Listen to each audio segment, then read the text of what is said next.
افلام ديزني القديمه كلها عظيمه صح، البحث عن نيمو، طرزان، شركه المرعبين المحدوده، وبقول القديمه بس الجديده لا. الافلام اللي كانت بالدبلجه المصريه كلها تقريبا نجحت نجاح باهر، وخصوصا كمان الاغاني اللي كانت جوه الافلام زي هاكونا ماتاتا واغاني طرزان كلها تقريبا. يا إنسان الحياة عالمين نفس الحياة، يا ضي العين محتاج لحنان، وانا حضني كبير مليان دفى وامان. فمن هنا كان لازم نأكد ان الدبلجة المصرية عظيمة جدا وبشهادة رؤساء شركة ديزني ذات نفسهم، لدرجة انهم كرموا عبد الرحمن ابو زهرة اللي هو ادى صوت سكار في فيلم سيمبا الاسد الملك. فانتوا متخيلين عظمة الموقف؟ بس في وسط كل النجاح ده والت ديزني تقرر وقف التعامل مع مصر فجأة وبدون اي مقدمات. ايه السبب؟ محدش يعرف. كل اللي اتقال انهم اكتشفوا فجأة كده ان ما ينفعش الافلام تكون بالعامية ولازم تبقى بالعربية الفصحى علشان ما يبقاش في تحيز لأي دولة بعينها وبلا بلا بلا اي كلام كده وخلاص. فيا ترى ليه في ظل كل هذا النجاح الساحق تقرر ديزني ان هي ما تتعاملش مع مصر تاني؟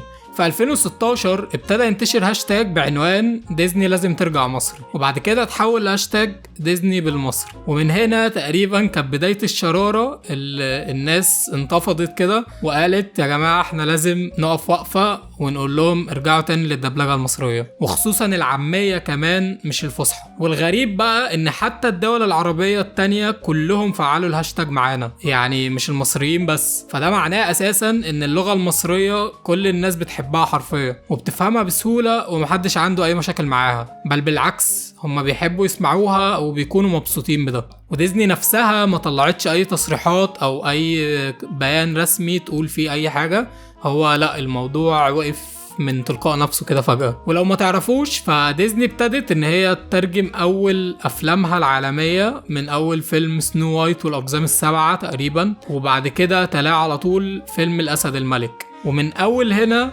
كان ابتدى بقى النجاح يكون واضح وظاهر فعلا، ان الافلام لما بتعمل لها دبلجة بتحقق نجاح وبتروح في حتة تانية خالص. وبالخصوص بقى فيلم سيمبا او الاسد الملك حقق نجاح مش طبيعي، واظن دي حاجة ملحوظة لحد دلوقتي ان الفيلم كلنا تقريبا فاكرينه وكلنا لحد دلوقتي ممكن نتفرج عليه عادي جدا للمرة المليون، رغم ان احنا حافظين كل مشهد فيه تقريبا. بس الحقيقة هو السبب الرئيسي في نجاح الفيلم ده كانوا يعني في وجهة نظري هم شخصين: الفنان عبد الرحمن ابو زهرة اللي عمل دور سكار اللي هو كان عم سيمبا، والفنان الغني عن التعريف طبعا محمد هنيدي، واللي عمل اداء عظيم جدا جدا في دور تيمون اللي هو النمس اللي كان مع بومبا، لدرجة ان هم بعد كده اساسا خدوا تيمون وبومبا عملوا لهم مسلسل لوحدهم، لان الشخصيتين يعني نجحوا جدا في امريكا بره، وجابوا محمد هنيدي برضو هو اللي يعمل صوت تيمون تاني حتى في المسلسل. وبشكل عام بعيد عن الاسد الملك، محمد هنيدي ليه قصص نجاح كبيرة جدا مع ديزني بالاخص، فهم ما حصروهوش في دور تيمون بس، لا ده هم خدوه كمان بعد كده في فيلم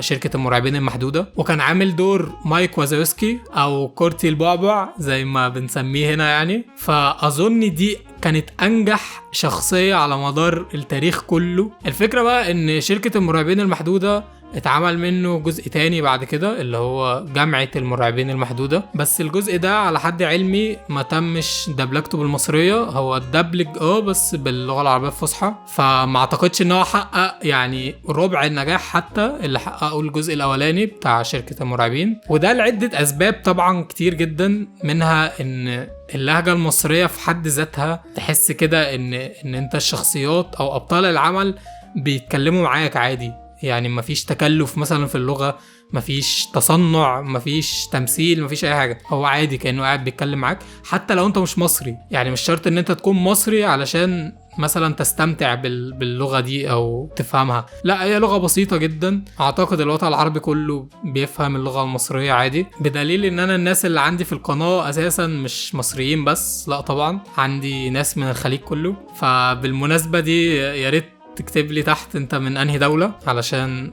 ارحب بيك يعني والناس ترحب بيك. فالمهم ان شركة ديزني مش مستوعبين لسه ان سر النجاح الساحق لافلامهم في الشرق الاوسط مش ان الافلام دي حلوة وبس، لا، هو جزء كبير جدا من النجاح ده في وجهة نظري يعني هو بسبب الحالة نفسها اللي انت بتعيشها وانت بتتفرج على الفيلم. يعني الاصوات، الاغاني. يعني مثلا في فيلم البحث عن نيمو شخصية عظيمة جدا زي دوري، طبعا كلنا عارفينها، اللي هي كانت بتفقد الذاكرة تقريبا كل 5 ثواني او حاجة كده، واللي عملت دورها الممثلة العظيمة عبلة كامل. انا عايز اعرف ازاي كان ممكن يجي في بالها جملة زي عموة مخطر اللي هي كانت بتغنيها دي لو كانت اللهجة مثلا باللغة العربية الفصحى مش بالعامية. يعني لا، في حاجات كتير جدا كانت هتختلف حقيقي. ومثلا اغنية زي هاكونا ماتاتا اللي كانت في سيمبا، اعتقد الموضوع كان هيختلف كتير برضو لو كانت بالفصحى. وطبعا عندكم فيلم شركة المرعبين المحدودة، يعني كله تقريبا عبارة عن قلاشات مصرية اساسا، زي لما كورتي البعبع كان بيقول لشلبي السلفان شيل البتاعة دي وإلا علينا العوض.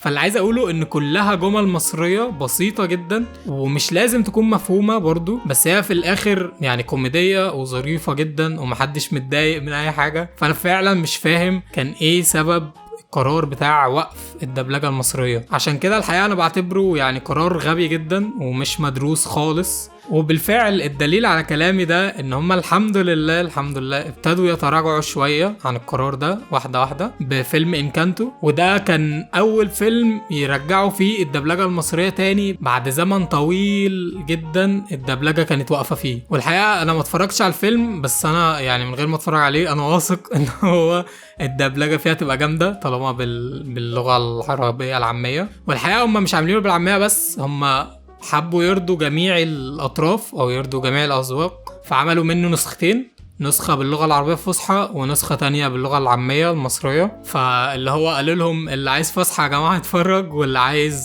عامية يتفرج برضو. والمهم يعني ان احنا نتمنى ان هم يعقلوا شوية كده ويخفوا عبط ويخفوا قرارات يعني غير مدروسة ويرجعوا تاني للدبلجة المصرية بشكل كامل. وصدقوني محدش معترض خالص، الناس كلها بتحب اللغة المصرية وبيستمتعوا بيها. كمان من ضمن النظريات اللي اتقالت واللي سمعتها مؤخرا يعني كانوا بيقولوا ان قناة الجزيرة للأطفال هي السبب اساسا في كل اللي بيحصل ده، بسبب ان هي اشترت كل حقوق البث بتاعت افلام ديزني. فيعني يقال ان هم اللي طالبوا بحاجه زي دي من ديزني. والحقيقه انا مش عارف ايه الغرض من مثلا شرط زي ده، فالله اعلم. طبعا يعني في نظريات كتير جدا، بس احنا يعني مش هنمشي ورا حاجه. احنا اهم حاجه عندنا ان يعني ديزني ترجع تاني لصوابها واحدة واحدة. وطبعا انا لازم اوضح تنبيه مهم جدا ان ديزني مؤخرا ابتدت ان هي تتوجه اتجاه خاطئ جدا واتجاه اسوأ ما يكون، كلنا عارفينه يعني طبعا مفيش داعي لذكره، خصوصا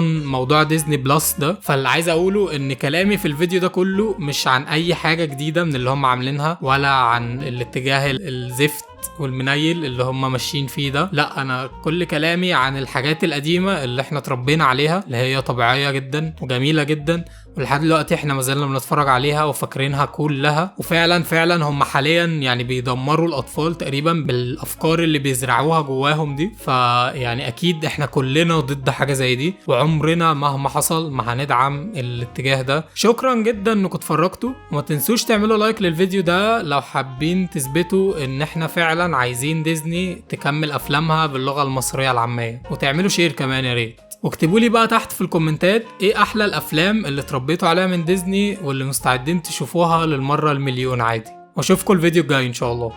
السلام عليكم.